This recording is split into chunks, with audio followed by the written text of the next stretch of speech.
The human voice. It's the instrument we all play. It's the most powerful sound in the world, probably. It's the only one that can start a war or say, I love you. And yet many people have the experience that when they speak, people don't listen to them. Why is that? How can we speak powerfully to make change in the world? What I'd like to suggest, there are a number of habits that we need to move away from. I've assembled for your pleasure here 7 deadly sins of speaking. I'm not pretending this is an exhaustive list, but these 7, I think, are pretty large. Habits that we can all fall into. First, gossip. Speaking ill of somebody who's not present. Not a nice habit, and we know perfectly well the person gossiping 5 minutes later will be gossiping about us. Second, judging. We know people who are like this in conversation, and it's very hard to listen to somebody if you know that you're being judged and found wanting at the same time. Third, negativity. You can fall into this. My mother, in the last years of her life, became very, very negative, and it's hard to listen. I remember one day I said to her, it's October the 1st today, and she said, I know, isn't it dreadful? It's hard to listen when somebody's that negative. And another form of negativity, complaining. Well, this is the national art of the UK. It's our national sport. We complain about the weather, about sport, about politics, about everything. But actually complaining is viral misery. It's not spreading sunshine and lightness in the world. Excuses. We've all met this guy. Maybe we've all been this guy. Some people have a blame thrower. They just pass it on to everybody else and don't take responsibility for their actions. And again, hard to listen to somebody who's being like that.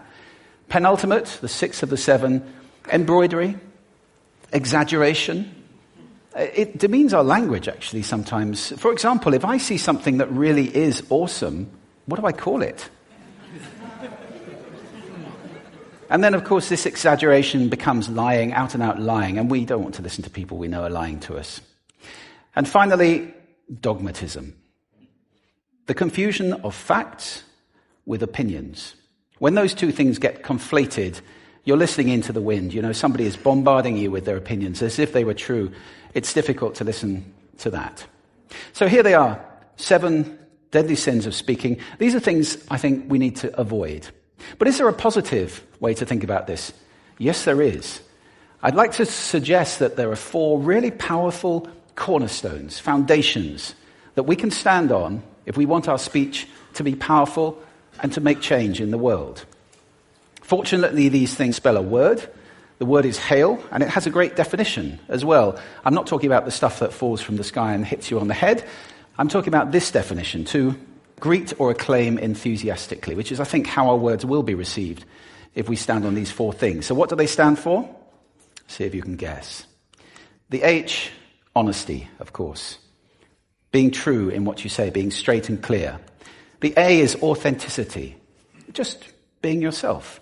A friend of mine described it as standing in your own truth, which I think is a lovely way to put it. The I is integrity, being your word, actually doing what you say, and being somebody people can trust. And the L is love. I don't mean romantic love, but I do mean wishing people well. For 2 reasons. First of all, I think absolute honesty may not be what we want. I mean, my goodness, you look ugly this morning. Perhaps that's not necessary. Tempered with love, of course, honesty is a great thing. But also, if you're really wishing somebody well, it's very hard to judge them at the same time.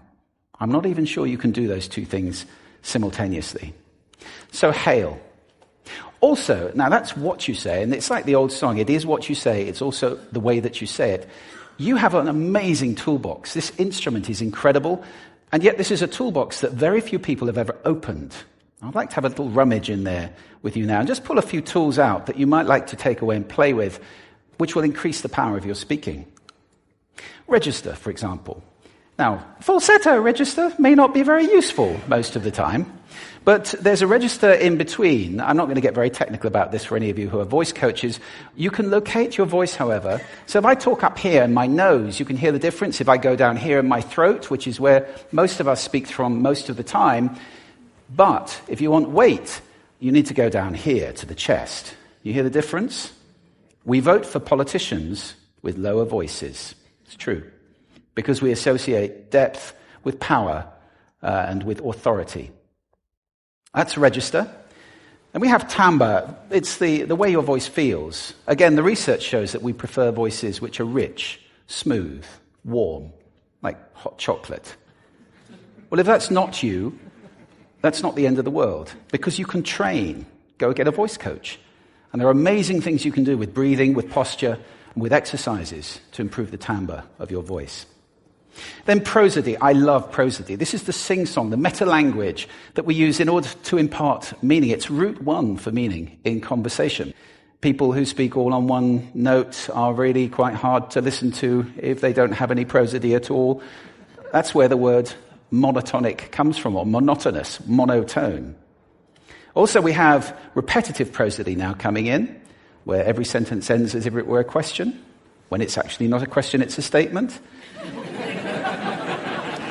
And if you repeat that one over and over, it's actually restricting your ability to communicate through prosody, which I think is a shame. So let's try and break that habit.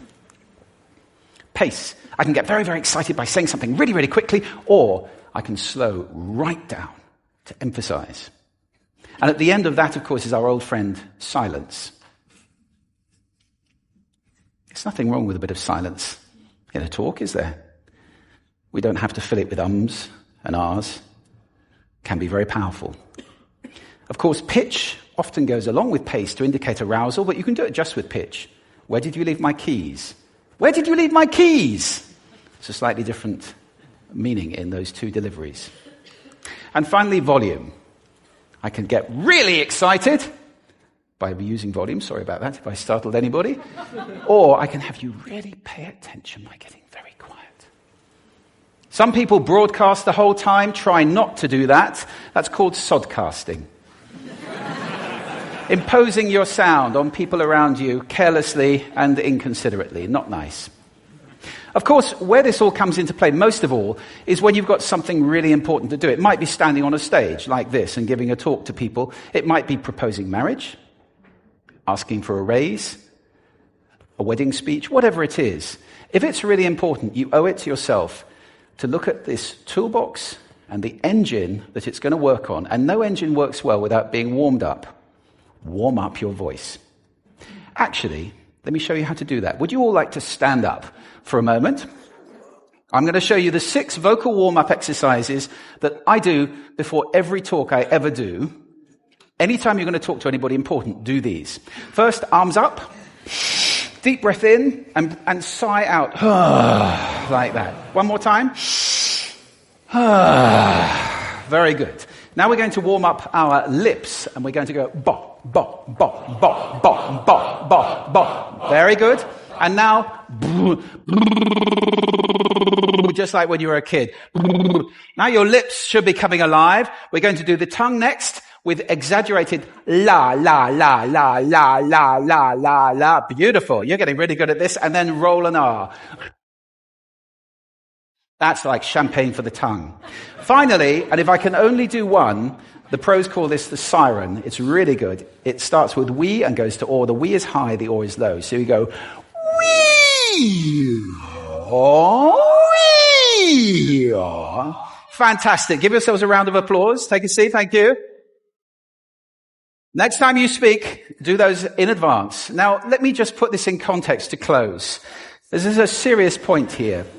This is where we are now, right? We speak not very well into people who simply aren't listening in an environment that's all about noise and bad acoustics. I have talked about that on this stage in different phases.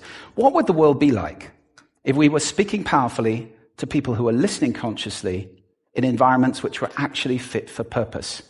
Or to make that a bit larger, what would the world be like if we were creating sound consciously and consuming sound consciously and designing all our environments consciously for sound? That would be a world that does sound beautiful, and one where understanding would be the norm. And that is an idea worth spreading. Thank you.